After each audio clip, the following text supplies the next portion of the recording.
सनातन शास्त्रामध्ये तुम्हा सर्वांचं खूप खूप स्वागत आहे. आपण अनेकदा एक कथा ऐकतो नाही का, की रावणासारख्या अजेय शक्तिशाली राक्षसाला ज्याला देव, असुर, यक्ष, गंधर्व कोणीही हरू शकत नव्हतं. हो, त्याला शेवटी एका माणसाने पराभूत केलं, मर्यादा पुरुषोत्तम श्रीरामांनी. पण हे कोडं जरा विचित्र नाही का? म्हणजे एवढा मोठा शक्तिशाली राक्षस एका सामान्य माणसाकडून कसा काय मारला गेला? नक्कीच. यामागे फक्त एक पौराणिक कथा आहे की काहीतरी अधिक खोल दडलेला आहे? नक्कीच आहे. ही केवळ एका युद्धाची गोष्ट नाहीये. ही गोष्ट आहे शक्ती, अहंकार आणि धर्माच्या संतुलनाची.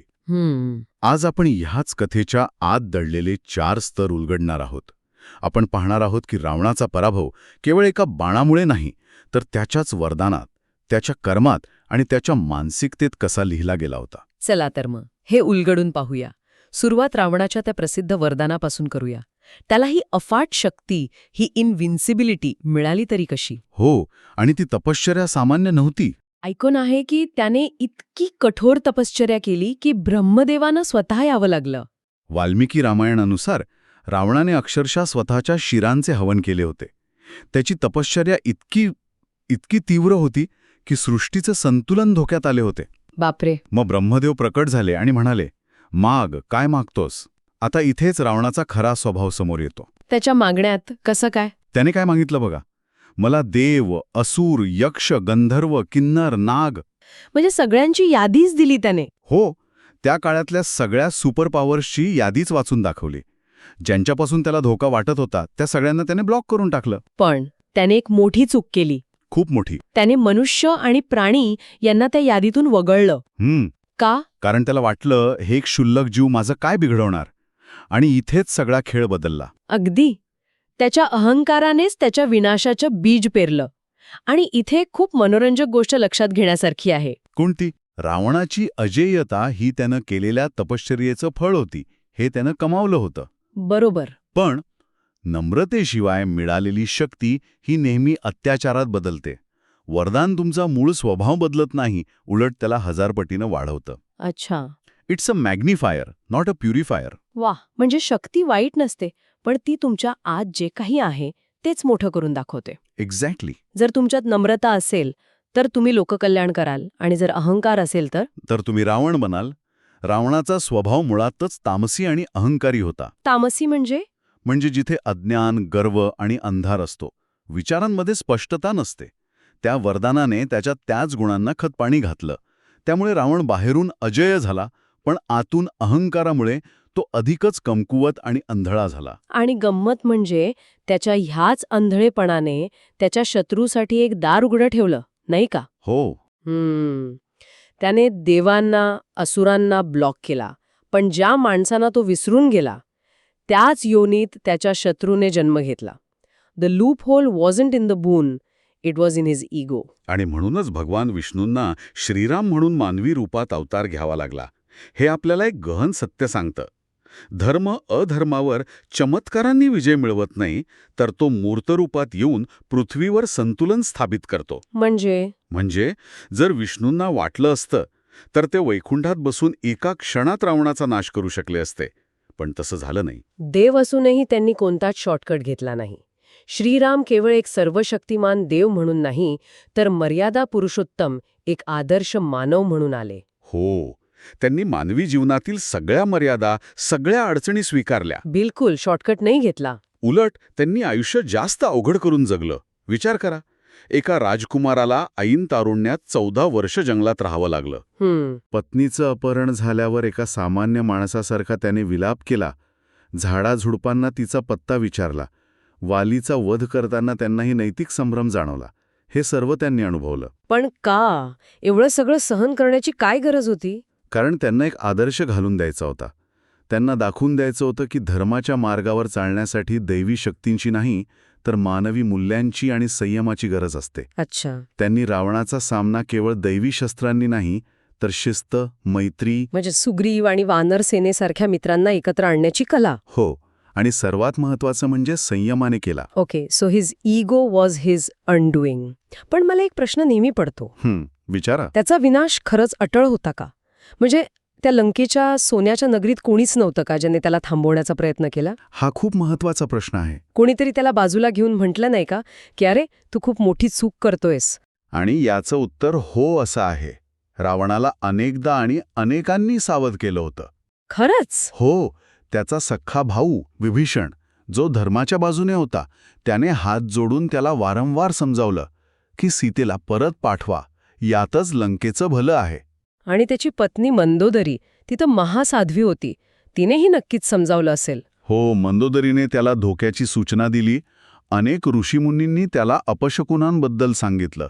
लंकेत अशुभ घटना घडू लागल्या होत्या. तरीही रावणाने काय केलं? त्याने सर्वांच्या सल्ल्याकडे दुर्लक्ष केलं. त्याने अभिमान निवडला. म्हणजे त्याच्या नशिबात विनाश लिहिलेलाच होता का की त्याच्याकडे पर्याय होता? हाच तर फ्री विल किंवा स्वतंत्र इच्छाशक्तीचा खेळ आहे. नियतीने त्याला अनेक इशारे दिले, अनेक ऑफ रॅम्प्स दिले. पण त्याने विनाशाच्या हायवेवरच राहणं पसंत केलं. बरोबर. निवड त्याची स्वतःची होती.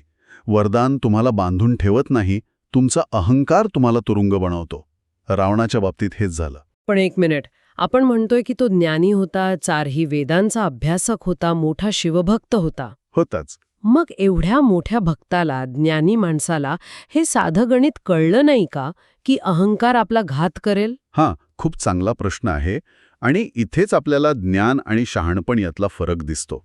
Ravan had information not wisdom. म्हणजे त्याच्याकडे ज्ञान होतं, पण ते आचरणात आणण्याची नम्रता नव्हती. बघा, रावणाकडे काय काय होतं? त्याच्याकडे ज्ञान होतं, पण ते समर्पणाशिवाय होतं. त्याने ज्ञानाचा उपयोग स्वतःच्या मोठेपणासाठी केला, लोककल्याणासाठी नाही. त्याच्याकडे शक्ती होती, पण ती करुणेशिवाय होती. त्याने शक्तीचा वापर इतरांवर अत्याचार करण्यासाठी केला. आणि त्याची भक्ती? ती सुद्धा नम्रतेशिवाय होती. His devotion was transactional. मी तुमची पूजा करतो, तुम्ही मला शक्ती द्या. It wasn't transformational. म्हणजे तो ज्ञानी होता, शक्तिशाली होता, भक्तही होता, तरीही त्याचा नाश झाला. हो. कारण त्याने प्रत्येक वळणावर चुकीचा रस्ता निवडला. त्याने स्वतःच्या स्वतंत्र इच्छाशक्तीचा वापर अधर्मासाठी केला. अगदी. आणि जेव्हा स्वतंत्र इच्छाशक्ती धर्माच्या विरुद्ध जाते, तेव्हा ती आत्मविनाशाचे कारण बनते. रावणाने प्रत्येक संधी नाकारली आणि शेवटी व्हायचं ते झालं, विनाश. तर मग या सगळ्याचा अर्थ काय लावायचा? श्रीरामांचा अवतार ही केवळ एक वैश्विक गरज होती की रावणाच्या कर्माचाच एक परिणाम? याला आपण डेस्टिनी म्हणू शकतो का? याकडे दोन्ही दृष्टिकोनातून पाहता येईल. कसं? गीतेमध्ये भगवान श्रीकृष्ण म्हणतात, यदा यदा हि धर्मस्य ग्लानिर्भवती भारत अभ्युत्थानमधर्मस्य तदात्मानं सृजाम्यहम्. बरोबर. जेव्हा जेव्हा धर्माची हानी होते आणि अधर्म वाढतो, तेव्हा मी अवतार घेतो. यानुसार श्रीरामांचा अवतार ही एक वैश्विक गरज होती, कारण पृथ्वीवर अधर्म खूप वाढला होता. पण त्याच वेळी रावणाच्या कर्माचाही यात मोठा वाटा होताच नाही का? नक्कीच. आपण याकडे एका वेगळ्या दृष्टिकोनातून पाहू शकतो. रावण केवळ एक लक्षण होतं.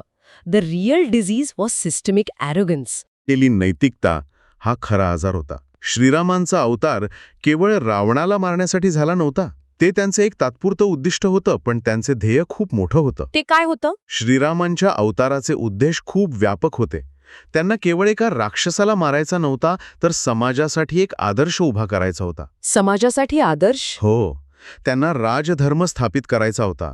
राजा कसा असावा, प्रजेप्रती त्याचं काय कर्तव्य असतं, हे त्यांनी स्वतःच्या आचरणातून दाखवून दिलं. पितृभक्तीचा आदर्श? तो तर आहेच. वडिलांच्या एका वचनासाठी त्यांनी 14 वर्षांचा वनवास स्वीकारला. त्यांना एक पत्नी व्रताचा आदर्श घालून द्यायचा होता. आणि सर्वात महत्वाचं म्हणजे शक्तीचा वापर संयमाने कसा करावा हे शिकवणे. त्यांच्याकडे प्रचंड शक्ती होती, पण त्यांनी तिचा वापर कधीही अनावश्यकपणे किंवा अहंकारासाठी केला नाही. तयार करणे हा होता. अगदी बरोबर. तर तुमचा मूळ प्रश्न हे नियती होती का?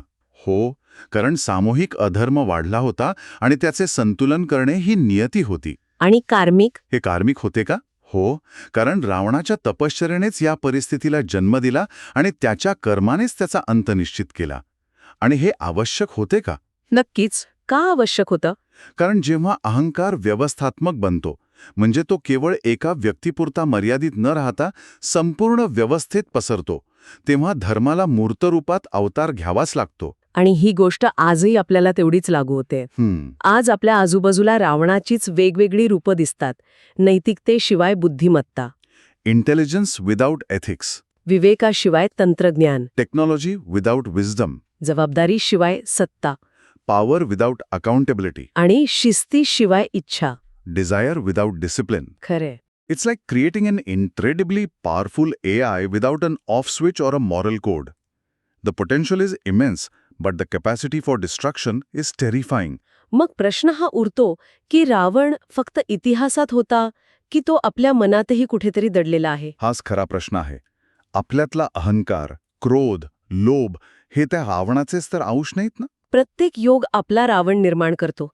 तो कधी एका हुकुमशहाच्या रूपात येतो, कधी भ्रष्ट व्यवस्थेच्या रूपात. तर कधी आपल्याच आतल्या नकारात्मक विचारांच्या रूपात. आणि धर्म त्याचा प्रतिसाद संस्कृतीचा नाश करून देत नाही, तर माणूस असण्याचा अर्थ काय आहे याची आठवण करून देतो. म्हणूनच श्रीराम हे केवळ एक फातविजेते नाहीत. नाही, ते संयमाचे मूर्तिमंत रूप आहेत. त्यांनी जिंकलं, पण विध्वंस करून नाही, तर निर्माण करून, धर्माचे, मूल्यांचे आणि आदर्शांचे निर्माण करून. The ultimate lesson is that the greatest battles aren't won with divine weapons, but with human restraint. Ram ne just defeat Ravan nahi, he defeated the idea of Ravan, the idea that power is the ultimate goal. He showed that true strength lies in upholding dharma, even when it's the harder path. आणि हे आपल्याला एका अंतिम विचाराकडे घेऊन जातं. रावणाने सोन्याची नगरी बनवली, पण अहंकाराची संस्कृती निर्माण केली. श्रीरामानी जंगलात वास्तव्य केलं, पण मूल्यांचं राज्य स्थापन केलं. वाह. प्रश्न आपल्या सगळ्यांसाठी आहे. आपण काय घडवत आहोत? सोन्याची नगरी की मूल्यांचे राज्य? आज आपण संयमाच्या शक्तीवर ही सखोल चर्चा केली. जर या चर्चेने तुम्हाला रावणाच्या पलीकडे पाहण्याची एक नवी दृष्टी दिली असेल, तर ज्ञानाचा हा दिवा इतरांपर्यंतही पोहोचवा. आजच्या जगात रावणाचं कोणतं रूप तुम्हाला सर्वात धोकादायक वाटतं? तुमचे विचार आम्हाला कॉमेंट्समध्ये नक्की कळवा. आणि हो, अशा चर्चांसाठी आमच्या चॅनलला लाईक आणि सबस्क्राईब करायला विसरू नका.